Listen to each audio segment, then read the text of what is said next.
बच्चों good morning.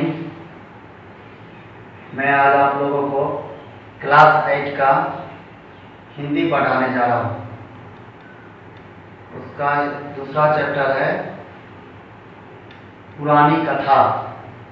Class 8 का दूसरा चैप्टर हम लोग पढ़ने जा रहे हैं। उसका नाम है पुरानी कथा। बच्चों, आज हम लोग यूट्यूब चैनल के माध्यम से पुरानी कथा की कहानी के बारे में जानेंगे। आप लोग ध्यान से सुनिएगा। हम इस कहानी को पढ़ने जा रहे हैं। आप लोग ध्यान से इस कहानी को सुनिएगा, ठीक है बच्चों। आज मैं आपको एक पुरानी कथा सुनाता हूँ जिसमें एक था मछुआ और एक थी मछली, ठीक है। मछुआ दिन भर मछली पकड़ता था और मछली जो है वो दिन भर दूसरा काम करती थी। तभी जाके रात में दोनों खाने के लिए कुछ जुटा पाते थे, ठीक है। एक दिन की घटना की बात है। मछुआ जो है वो मछली पकड़ने के लिए जा रहा था।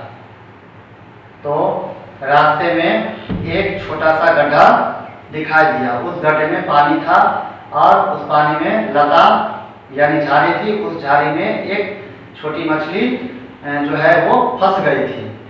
उस मछली ने मछुए को देखा और पुकार कर कहा, ए मछुआ भाई, इधर सुनो और मेरी मदद करो। मछुआ ने देखा तो मछली जो है वो झाड़ी में फंसी हुई थी। मछुआ ने उसे जो है झाड़ी से निकालकर और पानी में रख दिया।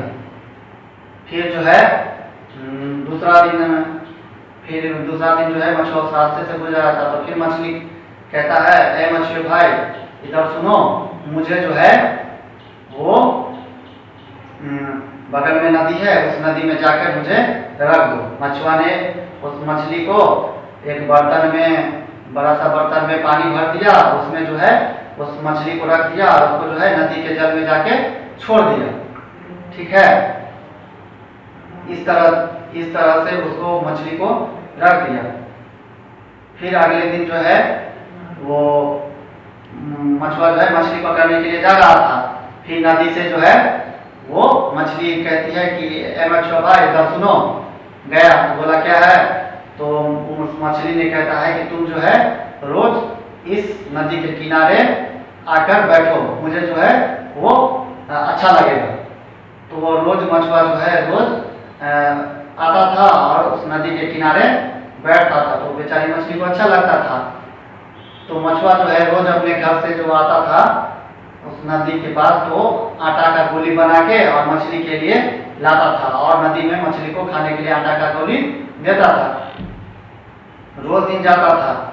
एक दिन जो क्या हुआ, मछली ने मछुए से पूछा कि तुम जो डेली जाते हो नदी के किनारे, सो क्यों जाते हो एक ही घाट पे? तो मछुआ कहता है, जो उसने जो फिर उस मछली की कथा सुनाई,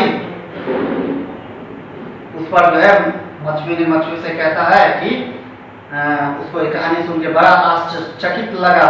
उसने कहा, अपनी मछली को तुम निर्बुद्धि हो, तुमको बुद्धि नहीं है। वह जो मछली है वो कोई साधारण मछली नहीं है, वह कोई दैवीय शक्ति की मछली दिखाई पड़ती है। उसमें दैवीय शक्ति है।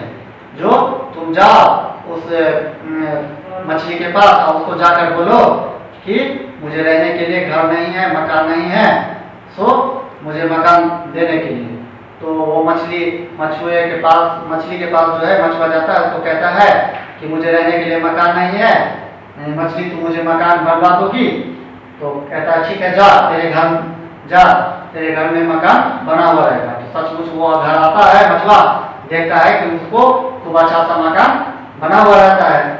फिर क्या कहता है उसकी पत्नी मछली ने कि मकान बन गया है, आप तो अपने पास धन की कमी है, तो जाइए उसको बोलिएगा मछली को कि मुझे धन दो। फिर जाके बोलता है दूसरा दिन की मछली, सुनो, मुझे घर बनवा दी हो, सो मुझे अब धन की जरूरत है, मुझे धन दोगी? कहता है, ठीक है, जाओ, तुम्हें घर में धन दौलत सब पड़ा रहेगा। वो आता है घर तो देखता है, ठीक है, उसके घर में धन दौलत से पूरा भरपूर है। दूसरा बार फिर तीसरी बार कहता है मछली ने मछुए को कि मुझे धन दौलत हो गया, तो मछली को जाके कहिए जो मुझे राज वैभव चाहिए, मुझे राजा का सुख, मुझे रानी का सुख चाहिए। ठीक है, कि नौकर चाकर घर में पड़ा हो, दासी पड़ा हो, नौकरानी सब हो, सब काम करे, जाता है तीसरी बार करने के लिए, जो मुझे राजकीय वैभव चाहिए। कहता है ठीक है जाओ, तुमको राजकीय वैभव प्रदान होगा। जब तो आता है घर में, तो ठीक है, देखता है कि रानी महल पे पड़ी हुई है और नौकरानी सब काम कर रही है। फिर अगला बार कहता है मछली ने मछुए को कि ऐसा नहीं होगा, जाके मछली को कहिएगा कि चंद्रमा सूरज सभी जो है वो मेरी आज्ञा का पालन करे। ये ऐसा बात जो कहता है, तो इससे जो है मछुआ जो होता है उसका पति वो बेचारा रुष्ट हो जाता है। ठीक है, जो इतना चीज हुआ ऐसा बात कह रहा है, वो उसको जाने का मन नहीं रहता है, लेकिन जबरदस्ती जो है अपनी पत्नी की बातों को सुनकर बेचारी मछली के पास जाता है और कहता है जो तुम मुझे ऐसा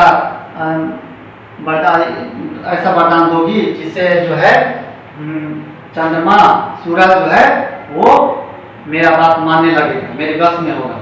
तो कहता है, मछली पर जवाब देता है कि जा, तुम जिस हालत में था उसी हालत में रहेगा। मछली देवी मछली जाके बोलती है तुम जैसा था वैसा ही रहेगा। तो फिर वापस अपने महल में अपने घर आता है मछुआ, तो देखता है कि फिर वही पुरानी फटी हुई टूटी हुई झोपड़ी है, महल सब खत्म हो गया है, फिर से वही दशा हो गई। ठीक है, इससे क्या होता है, यह कहानी का जो है वो अंत हो जाता है। ठीक है, इस पुरानी कहानी जो है इससे अंत हो जाता है, फिर वही हाल हो गया। इस कहानी से आप लोगों को क्या सीखने को मिलता है, जो हमें संतोष करना चाहिए, हमें संतोष से रहना चाहिए, जो इच्छा की कोई सीमा नहीं है। अगर हमें कोई चीज़ प्राप्त हो जाती है तो हम दूसरे चीज़ को पाने के लिए ललायत रहते हैं। इच्छा की कभी कोई अंत नहीं है। जैसे ही इसमें किसका दोष होना चाहिए, तो इसमें हमारे विचार से जो है वो मछली का ही दोष होना चाहिए। हाँ, मछली जो है नहीं उसको जो है अपना देवीय शक्ति बताती, नहीं जो है उसको महल बनवाती, नहीं उसको धन देती, तो अपना जैसा हालत में था वैसा हाल में रहता। वो क्या है ऐसा कि इसमें जो पूरा गलती जो है वो मछली का ही है। हाँ, उसको जो है थोड़ी सी भी मछली को दया नहीं आई। उस मछुआ ने जो है उस मछली का उपकार किया था कि बेचारी मछली जो है वो झाड़ी में उस गड्ढे में फंस गई थी, मछुआ ने उसको निकाल कर और नदी में डाल दिया। थोड़ा सा भी तो उसको उसका उपकार रखना चाहिए कि उसने उसको उसकी जान बचाया था मछुआ। थोड़ा सा भी उपकार नहीं रखा, उसको जो है फिर से वो राजा बना दिया था, रानी बना दिया था उसकी पत्नी को, फिर से उसको जो पति जो टूटी हुई झोपड़ी में लाके रख दिया। तो इस कहानी में हम यही मानते हैं कि इसमें पूरा दोष जो है, सारा गलती किसकी है, मछली की है। ठीक है बच्चों, इच्छा का कोई अंत नहीं है, इसीलिए हमें